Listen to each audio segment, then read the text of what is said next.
കൊടുങ്ങല്ലൂരിലെ കോട്ടപ്പുറം മേഖലയിൽ മോഷണം വ്യാപകമാകുന്നു.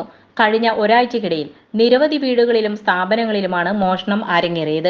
ഇക്കഴിഞ്ഞ ദിവസം ബിഷപ്പ് ഹൗസ് റോഡിൽ 2 വീടുകളിൽ മോഷണം നടന്നു.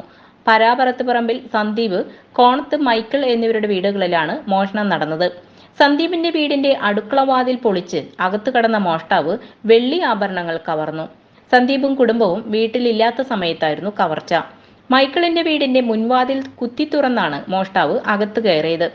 വീട്ടിലെ അലമാരകളെല്ലാം കുത്തി തുറന്ന നിലയിലാണ്.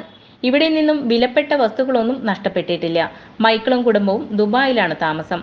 മൈക്കിളിന്റെ മരുമകൻ ഷിജോ വീട്ടിലെത്തിയപ്പോഴാണ് മോഷണ വിവരം അറിഞ്ഞത്. കോട്ടപ്പുറം മേഖലയിലെ ജനങ്ങളുടെ ആശങ്ക അകറ്റുവാൻ പോലീസ് നടപടി സ്വീകരിക്കണമെന്ന് വാർഡ് കൗൺസിലർ VM ജോണി ആവശ്യപ്പെട്ടു.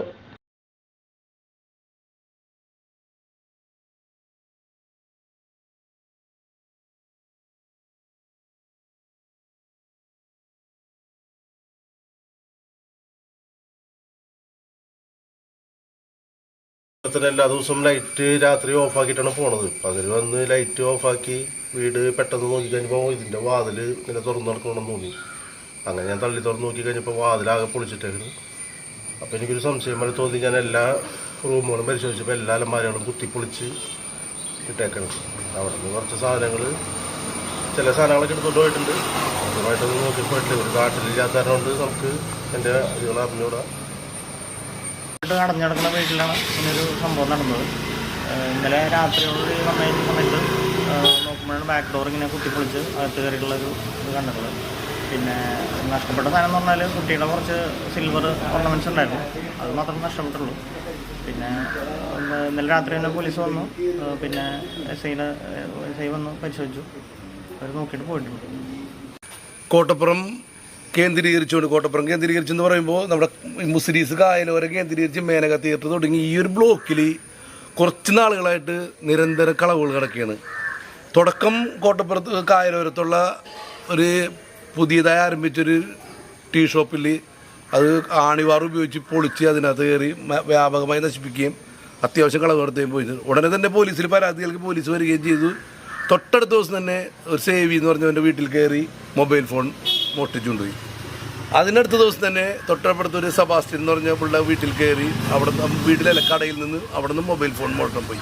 അത് കഴിഞ്ഞ് അടുത്ത ദിവസം അതിനടുത്തുള്ള കായക്കട, അതിക്ക് മുന്നേ ആ കടയിൽ കയറി ആണിവാർ ഉപയോഗിച്ച് ഏതാണ്ട് സെയിമായിട്ട് ഇപ്പോൾ ഈ വീടുകളിലൊക്കെ നടന്ന കളവ് പോലെ തന്നെ ആണിവാർ ഉപയോഗിച്ച് ആ കടയിൽ 2-3 പ്രാവശ്യം ആ കടയിൽ ശ്രീജൻ്റെയൊക്കെ കടയിൽ കയറി അവിടെ മോഷണം നടത്തി.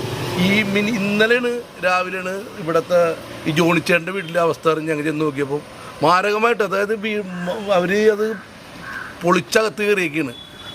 ഡോറും അലമാരകളെല്ലാം പൊളിച്ചകത്ത് കയറിയേക്കാണ്. അത് കഴിഞ്ഞ് ഇന്നിപ്പോൾ അവസാനം ഈ കണ്ട വീട്ടിലാണ് സഹിക്കാൻ പറ്റാത്ത രീതിയിലാണ് ആ ബാക്ക് ഡോറ് പൊളിച്ചു വെച്ചിരിക്കുന്നത്. അത്രയും നല്ല രീതിയിൽ ചെയ്തിരിക്കുന്നുണ്ട്. ബാക്ക് ഡോറൊക്കെ പൊളിച്ച് ഇവിടെയും കയറിയിരിക്കുന്നത്. അത് വ്യാപകമായിട്ടാണ് നടന്നുകൊണ്ടിരിക്കുന്നത്. 1 അല്ല 2 അല്ല 3 അല്ല ഇത് നിരന്തരമായി. ഇപ്പോൾ ആളുകൾ പേടിച്ചിരിക്കുകയാണ്. ഇപ്പോൾ എല്ലാവരും പേടിച്ചിരിക്കുകയാണ്. ഈ പരിസരത്തുള്ള എല്ലാവരും പേടിച്ചിരിക്കുകയാണ്. അപ്പോൾ ഇതിന് അടിയന്തരമായൊരു നടപടി വേണം. പോലീസ് അന്വേഷിക്കുന്നുണ്ട്. അപ്പോൾ അന്വേഷിച്ച് ഉടനെ പ്രതികളെ കണ്ടെത്താനുള്ള നടപടി വേണം. ഇത് വ്യാപകമായിക്കൊണ്ടിരിക്കുകയാണ്. ഇതിനൊരു അടിയന്തരമായൊരു നടപടി ആവശ്യമാണ്.